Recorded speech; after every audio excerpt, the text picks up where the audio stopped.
The Goat and the Fox. One fine evening, it was getting dark and a fox was roaming in the jungle. Suddenly, he fell into a well, which he did not see due to the darkness. It was good that the well did not had much water and the fox could survive drowning, but it was deep enough to jump off without any external help. The fox tried enough to come out, but in vain. Hence it decided to stay there overnight and wait for other animals to pass until the next morning. The next day, a goat came that way. She peeped into the well and saw the fox there. Goat was surprised to see the fox there.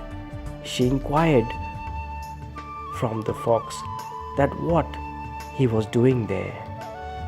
The clever fox answered that he came to know that the water of this well is very tasty, so he came here to drink some water.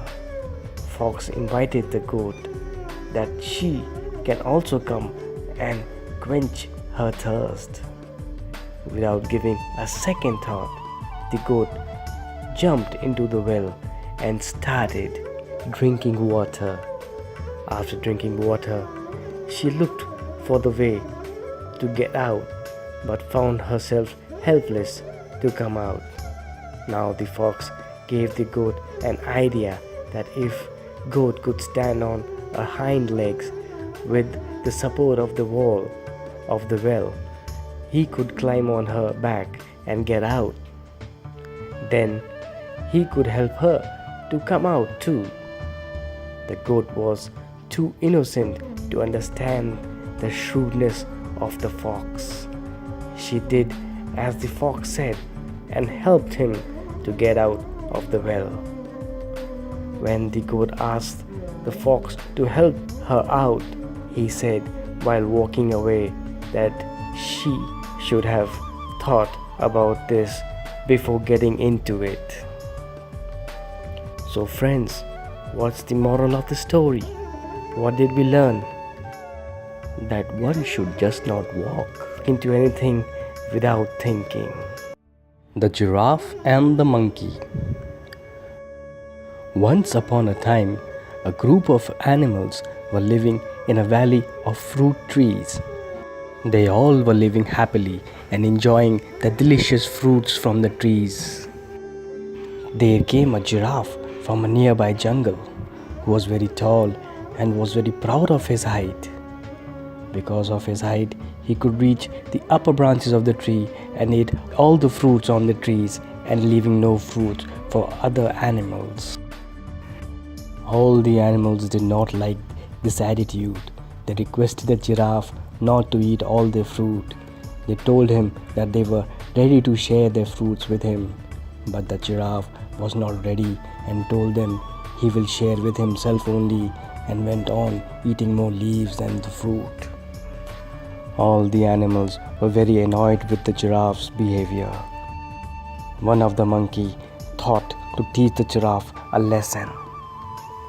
One day he said to the giraffe that there were some sweet, juicy fruits growing on that particular tree, but because the tree is very tall, he wouldn't be able to reach the fruits. The giraffe was too proud of his height, and he thought he would teach a monkey a lesson. The proud giraffe then stood up and stuck out his long neck to reach the fruit, but he could not. Then he took out his tongue too, but the fruit was too high and was out of his reach. The monkey said that he had told him that it was impossible to reach it, but with his help, he can get those juicy fruits. By saying so, the monkey jumped on the giraffe's back and scrambled up his back. Then he jumped on the branch of the tree, stretched out his arm and picked up the fruit and gave it to the giraffe. After that, the monkey said, "There are many things that we cannot do alone, but together we can." And after that, the tallest giraffe did not boast anymore and they became best friends. So, friends, what's the moral of the story? What did we learn? That we should not underestimate others. When you share a plenty, your rewards are many. The cave that talked. Once upon a time, in a dense forest, there lived a lion. One day, the lion was feeling hungry and decides to go out in the jungle to look for food. He roamed the jungle for quite some time but couldn't find any food. He was feeling now very tired and wanted to go back. But just then, in a distance, he spots a cave and walks towards it. On reaching the cave, the lion has a thought. This cave looks nice and cozy. Surely there must be some animal living in it.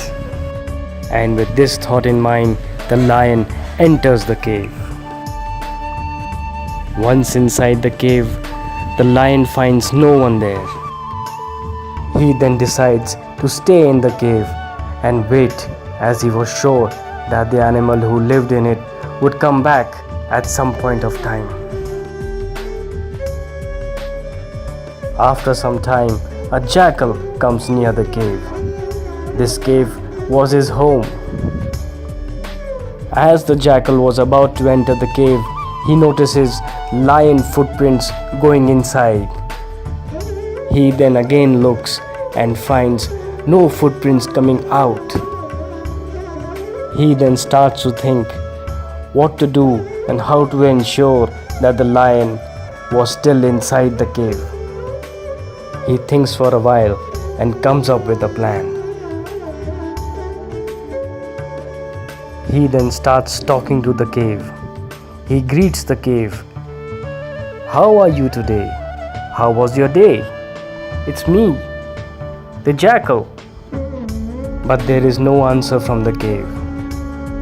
The jackal again says, "It's me, your old friend. Do I have your permission to come in?"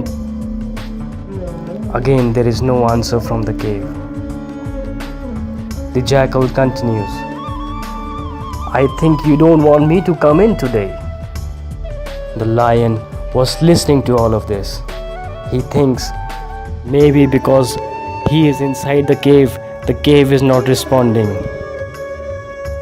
It's better that I respond so that the jackal comes in and doesn't go away. The lion then responds, "Please come in." Listening to the lion's roaring voice, jackal's fear is confirmed that a lion is inside the cave. He then quickly runs off from there. So kids, what's the moral of the story? What did we learn? That intelligence and common sense can save you from danger. The Tale of Three Fish.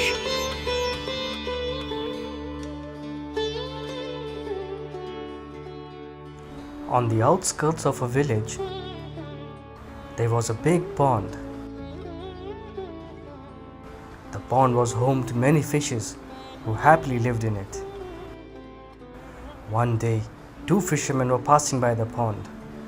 One of them looked at the pond and said to his friend, "Look, this pond is full of fishes." The second fisherman looked at the pond and said, "Indeed, it has many good fishes. We should come here to catch them tomorrow." The two nodded their heads in agreement. Their conversation was heard by three fishes who were swimming on the surface nearby. The three were good friends. Fish 1 was proactive and always ready to address a problem. Fish 2 was very resourceful and came up with solutions. Fish 3 only believed in faith. They decided to swim underwater and tell everyone about the fishermen. They asked all fishes to gather at the meeting point. Once all the fishes had come, the first fish said, "There is an imminent danger. We have heard two fishermen talking and saying that they would come here tomorrow to catch us. We should take some action regarding this." The second fish said, "I agree. It would be wise to leave this place and move to another one." But the third fish says, "I think it would be foolish to leave this place, and there is nothing to fear. God would protect us, as He has done all this while. Nothing will happen tomorrow." The fishes were divided. Some agreed with fishes 1 and 2 and were ready to leave, and some wanted to stay back.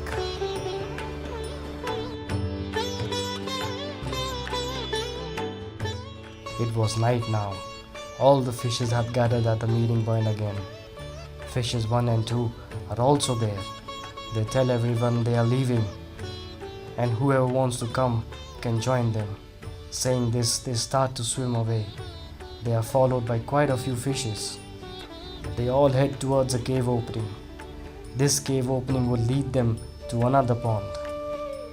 This journey would not be an easy one, but they are prepared to face all challenges. While the fishes swim towards the cave opening, the remaining fishes mock at them, make fun of them, and call them fools. The next morning, the two fishermen arrive at the pond. They pick a nice spot from where they could catch as many fishes as possible. They start their preparations. They lay their baskets and start to prepare the nets. Once their nets are ready, they cast it into the pond.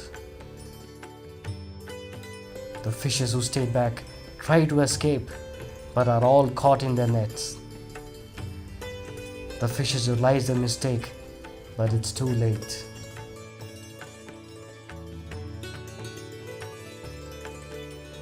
Meanwhile, the fishes who had left at the night were happy and safe at the new pond. What's the moral of the story? What did we learn?